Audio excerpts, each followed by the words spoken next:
Buenas, vamos a dar inicio con el módulo de introducción de técnicas de estudio a distancia, en este caso con español para 11º.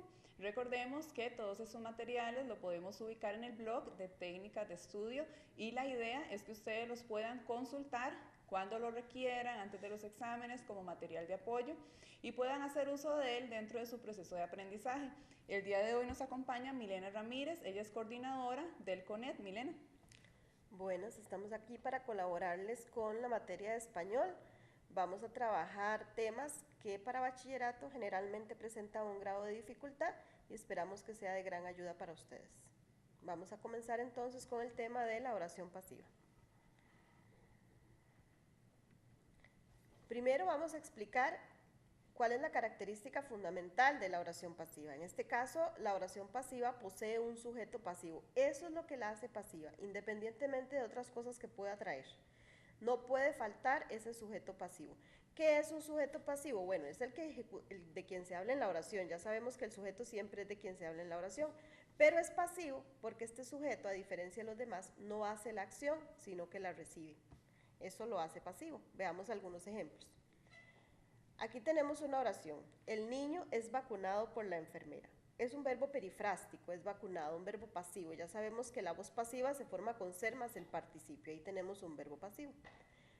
El sujeto de esa oración es el niño, pero es un sujeto pasivo. ¿Por qué es un sujeto pasivo? Porque él no ejecuta la acción, sino que la recibe. Si bien es cierto, el niño es el sujeto, porque es de quien se está hablando en la oración, el niño no vacuna, sino que es vacunado, y eso es lo que hace que esa oración sea una oración pasiva. Otro ejemplo que tenemos es este. El herido fue cargado en hombros. Veamos ese fue cargado, ¿verdad? Que es el verbo. Preguntamos quién fue cargado, el herido, ese es el sujeto, pero también es un sujeto pasivo, porque si bien es cierto, es de quien se habla en la oración, el herido no carga a nadie, él es cargado en hombros. Entonces es un sujeto pasivo porque recibe la acción, no la hace. Esa es la característica fundamental de la oración pasiva, no puede faltar esa característica. Pueden faltar otros elementos, pero esa no. El sujeto pasivo es fundamental en la oración pasiva, esa es la característica principal. Si el sujeto pasivo no hace la acción, entonces ¿quién la hace? Bueno, la hace el llamado complemento agente. Ese es un complemento nuevo que se nos introduce a la lista de complementos verbales que ya conocemos. El directo, el indirecto, el circunstancial, y este es uno nuevo, el llamado complemento agente. El complemento agente entonces es quien hace la acción. Además, tiene la característica de estar introducido por la preposición por y responde a la pregunta ¿por quién? Esas son las tres características que tiene el complemento agente. Es quien hace la acción, está introducido por la preposición por y responde a la pregunta ¿por quién? Veamos ejemplos.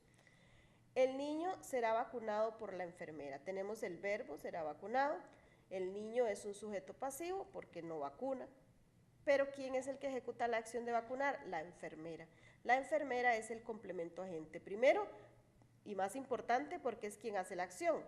Está introducido por la preposición por y responde a la pregunta ¿por quién? ¿Por quién será vacunado? Por la enfermera.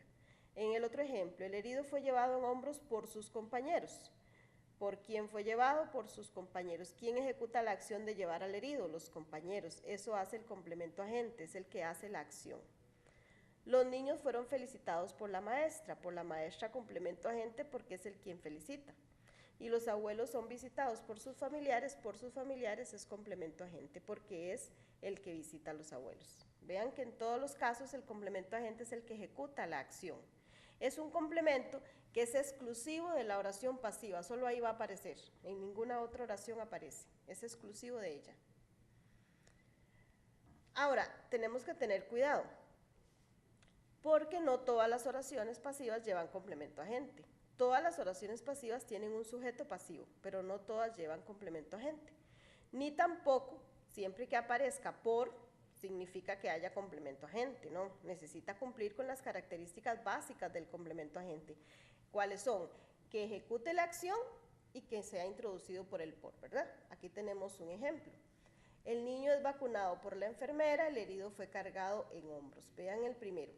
En la primera oración aparece un complemento agente porque dice quién vacuna, la enfermera. Pero en el herido fue cargado en hombros, ahí no aparece un complemento agente porque no dice por quién fue cargado. Dice que fue cargado, cómo fue cargado, pero no dice por quién. ¿Eso hace que esa oración deje de ser pasiva? No, porque el herido no ejecuta la acción, igual sigue siendo cargado, sigue siendo una oración pasiva, pero no lleva complemento agente. Entonces es importante determinar que el hecho de que tenga o no tenga complemento agente no le va a afectar en que la oración sea pasiva. La oración es pasiva si tiene un sujeto pasivo, esa es la característica fundamental. También veamos estos otros ejemplos. El hombre fue llevado por el camino pedregoso al hospital.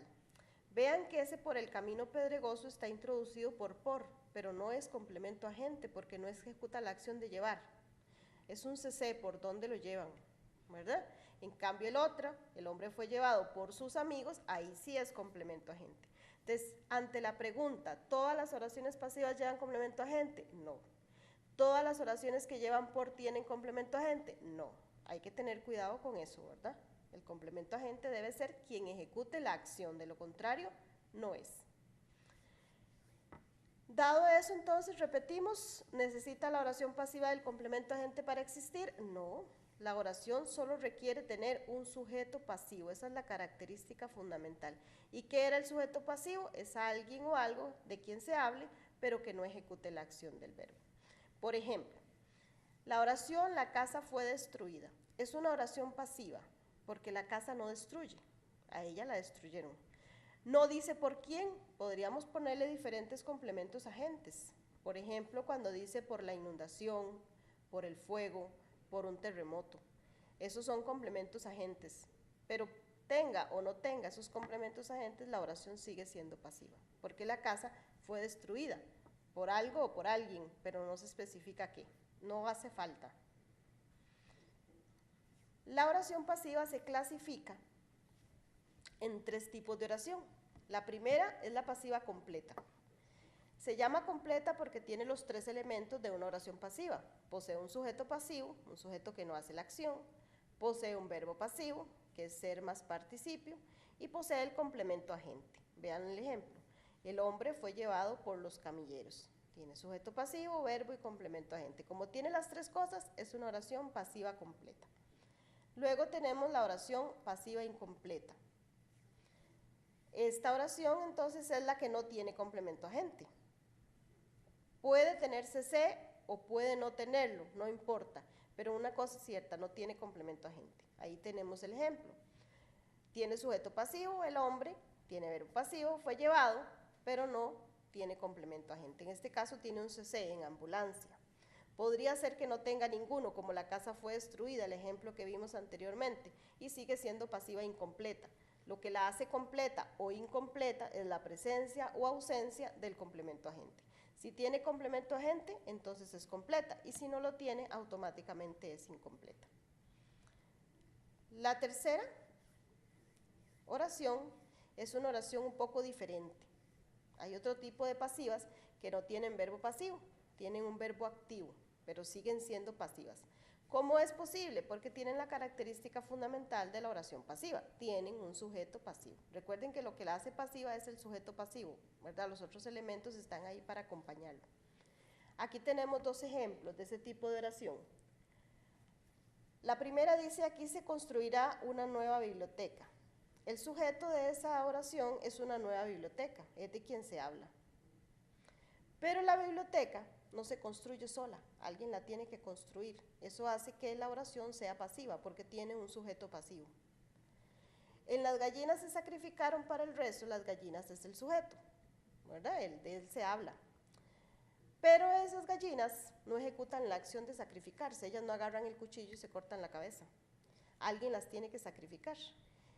No dice por quién, pero no es incompleta porque no tiene verbo pasivo, tiene un verbo activo, construirá y sacrificaron. Sin embargo, tienen una partícula especial, tienen C, y eso hace que la oración se llame pasiva con C. Este tipo de oraciones tienen C y se llaman pasiva con C. En síntesis, la oración pasiva es aquella que tiene un sujeto pasivo, eso no puede faltar. Un sujeto que no hace la acción, sino que lo recibe. Se clasifican en completas, si tienen los 3 elementos, sujeto pasivo, verbo pasivo y complemento agente. Por ejemplo, el eclipse fue observado por los científicos, esa es completa porque tiene los 3 elementos. Incompleta, si no tiene complemento agente, sujeto pasivo y verbo pasivo. Podría tener CC, podría no, como en las casas fueron destruidas. Podemos decir las casas fueron destruidas ayer, ponerle un CC, sigue siendo pasiva incompleta. Y las con C, que tienen un sujeto pasivo, pero tienen un verbo activo y tienen C. Por ejemplo, aquí se construirá un nuevo edificio. El nuevo edificio es el sujeto, pero él no se construye, solo alguien lo tiene que construir, y eso lo hace pasivo. Esos son los 3 tipos de oración pasiva. Espero que les haya quedado clarito. ¿Cómo? Ya. Creo que mejor al final, o sea, ya más o menos cuando ya terminemos todo, entonces decir que luego en los módulos podemos encontrar el esquema